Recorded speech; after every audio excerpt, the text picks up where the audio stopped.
Você já reduziu o consumo de energia elétrica, cortou gastos extras e não come fora de casa? Mesmo assim, está tendo dificuldades para que o dinheiro chegue até o fim do mês? Bem, isso já é consequência do cenário inflacionário, caracterizado pela perda do poder de compra dos consumidores. Por isso, no quadro Momento da Economia de hoje, nós vamos explicar esta equação, tentar entender essa equação. Para falar sobre esse assunto, eu converso agora ao vivo aqui no Jornal da Manhã com o economista Edi Santos Amorim. Bom dia, obrigado pela presença ao vivo. Bom dia, é sempre um prazer.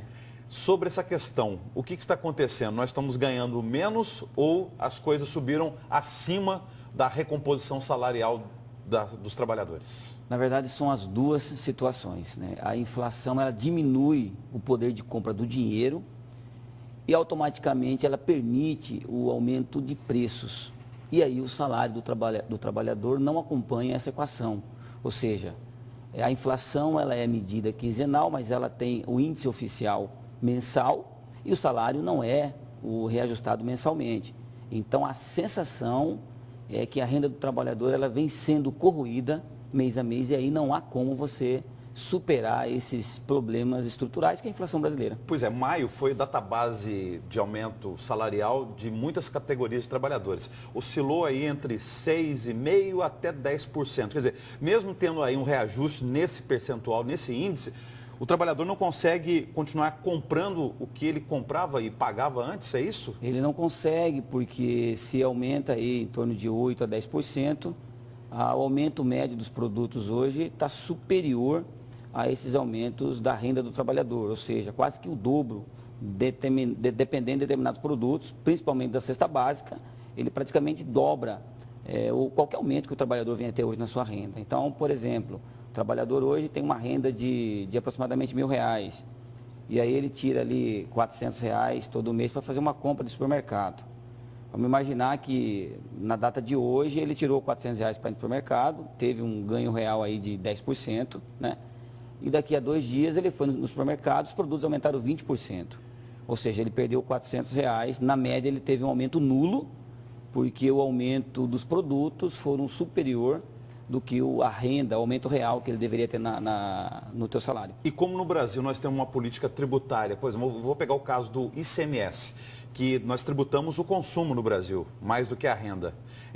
Ela é igual para todos os consumidores, quem recebe menos acaba pagando mais, ficando até mais pobre. E quem ganha mais ou menos ou ganha melhor, consegue absorver esses aumentos. É mais ou menos isso a conta aí? É porque, na verdade, os impostos e os tributos, ele não tem uma parametrização por categoria de faixa de renda.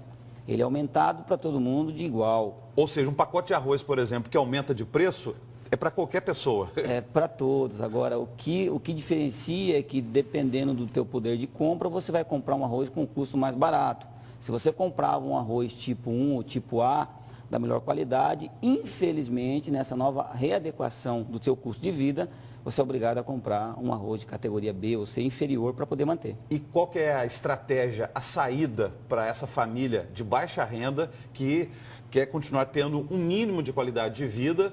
E qual seria a alternativa financeira? Hoje, as famílias têm que ter uma maior concentração da renda.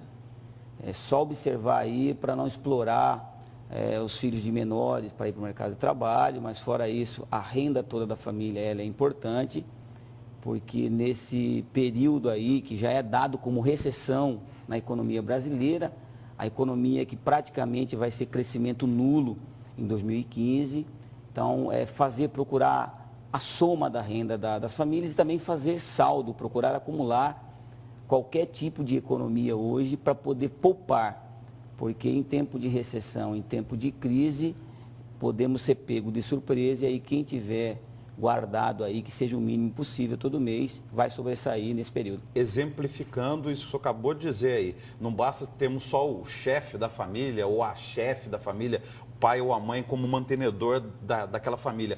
As pessoas precisam trabalhar mais em casa, as outras pessoas precisam contribuir com essa renda familiar. Exatamente. Hoje os filhos de maiores de idade hoje, por exemplo, já tem que estar inserido no mercado de trabalho, tem que buscar aí cursos de qualificação básica, né, para não ter nenhuma dificuldade nessa entrada inicial, até porque a inflação também, ela causa outros problemas estruturais, que é a questão do índice de desemprego, que tem aumentado no Brasil assustadoramente.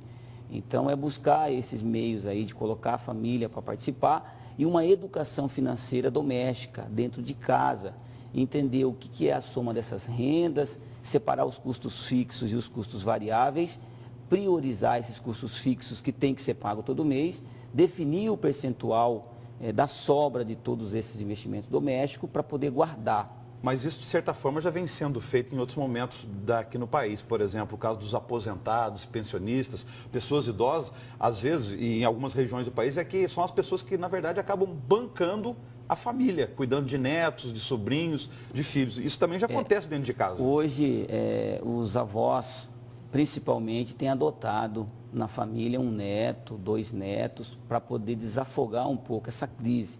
Mas isso já era até interessante, já era que meio que cultural, né? Os avós já vinham fazendo isso, assumindo essas paternidade doméstica para poder ajudar na renda e hoje tem aumentado. Isso também é importante, é uma saída em tempos de crise. Agora, o senhor falou aí da questão, por exemplo, da fonte de renda. A família tem que se unir para ter mais dinheiro dentro de casa. Agora, por outro lado, como gastar menos? O que fazer dentro de casa para economizar também? As famílias já vêm adotando uma postura totalmente assertiva, reduzindo aí o superfluxo, cortando aí da cesta básica, mudando o seu hábito de vida. Hoje as famílias têm buscado aí tirar as crianças de uma escola particular mais cara, colocando numa mais acessível, reduzindo o período de estar indo aí para um cinema, para um passeio aí externo com as crianças, ou procurando agregar esses passeios aí em locais públicos, onde oferece aí um entretenimento, lazer, etc. Ou seja, o hábito das pessoas tem mudado e tem que mudar ainda mais. Agora, em nível macroeconômico, o que cabe à política brasileira, aos políticos, à classe política, às autoridades fazerem na economia brasileira para a gente ter menos arroxo nessa situação? Quer dizer, que o país volte a crescer e a gente não fique também se sacrificando, economizando e o dinheiro acaba não dando conta de pagar as contas básicas em casa. Em 2015 vai ser um ano de ajustes. O cenário vai ser difícil a gente ter mudanças no segundo semestre do ano, que geralmente o segundo semestre do ano para a economia acaba sendo melhor. Mas esse ano a previsão é de que continua ainda esse arroxo durante todo o ano. Então o governo federal tem aí tramitando aí algumas medidas de ajuste, de política fiscal, tributária, política pública, política de governo, para diminuir o custeio da máquina pública, para sobrar receita para poder investir no social, na saúde, na educação básica, na questão alimentar da população brasileira, mas infelizmente a inflação brasileira, como ela tem um teto mínimo de 4,5% e um teto máximo de 6,5%, as projeções para 2015 é que ela esteja em torno de 8,40% até o final do ano, ou seja, muito acima da expectativa do mercado e da expectativa do próprio governo. Então, assim, as medidas que o governo veio adotando nesse primeiro semestre não foram eficazes. Então, os especialistas e nós, quanto analistas econômicos, aguardamos que no segundo semestre as projeções começam a ter alguma desoneração, né, para poder ter alguns picos aí de uma sensação mais aliviada, mas em nível geral, a expectativa não são uma das melhores, então é um ano de cautela, um ano de ajuste, para que 2015 a gente comece novamente a ter uma engrenagem melhor, mas pensar aí em um cenário positivo, projeções de dados satisfatórios para a economia brasileira, somente a partir do ano de 2016. Muito obrigado, bom final de semana, até a semana que vem. Eu que agradeço, é sempre um prazer estar aqui no programa.